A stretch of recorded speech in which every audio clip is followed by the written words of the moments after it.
As-tu déjà eu l'impression que ton téléphone littéralement lisait dans tes pensées? Tu ouvres Instagram et paf, la vidéo parfaite. Tu parles d'un resto avec ton pote et quelques minutes plus tard, tu vois une pub pour ce resto.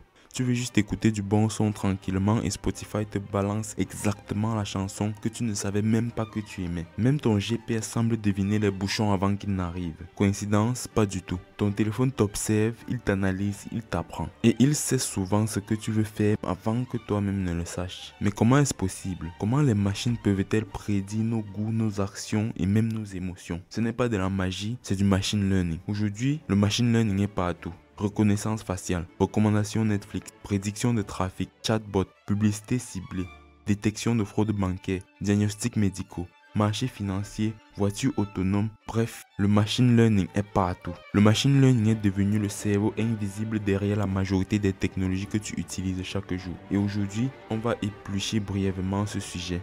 Comment il se cache derrière la plupart des technologies qu'on utilise au quotidien et pourquoi il est si puissant.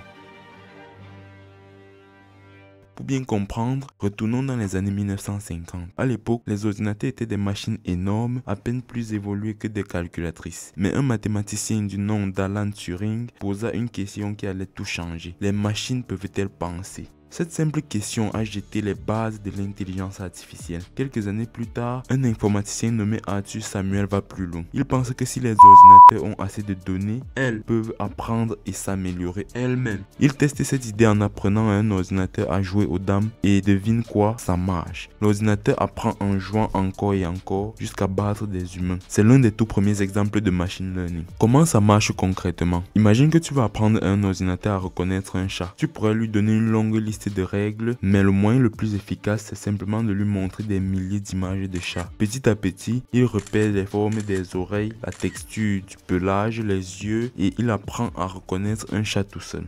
C'est ça le machine learning. On donne à la machine énormément de données et elle découvre elle-même les règles. Plus elle a de données, plus elle devient intelligente. Ensuite, pour aller un peu plus en profondeur, il existe trois grands types d'apprentissage machine. L'apprentissage supervisé, l'apprentissage non supervisé et l'apprentissage par renforcement. Alors, l'apprentissage supervisé, c'est comme réviser une fiche de réponse. On montre à la machine des exemples étiquetés, chat, chien, oiseau, tout ce que vous avez envie qu'elle puisse reconnaître ou reproduire. Elle apprend à reconnaître chaque catégorie. Il est utilisé pour la reconnaissance faciale, le filtrage d'emails, etc. Ensuite, nous avons l'apprentissage non supervisé.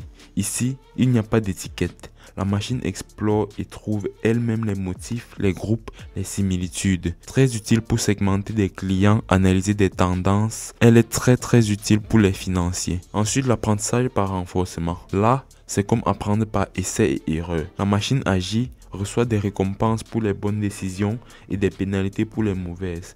C'est comme ça qu'on entraîne les voitures autonomes ou des IA capables de battre des humains à des jeux vidéo. Prenons l'exemple des voitures autonomes.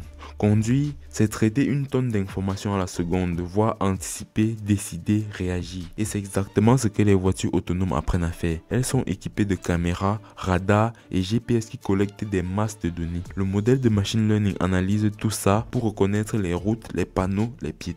Puis, il décide quand s'arrêter, accélérer ou tourner. Chaque bonne décision est récompensée, chaque erreur est pénalisée. C'est ainsi que ces voitures deviennent plus sûres et plus efficaces avec le temps. Et plus encore, elles apprennent à prédire. Par exemple, si un piéton s'approche du trottoir, le modèle peut deviner s'il va traverser.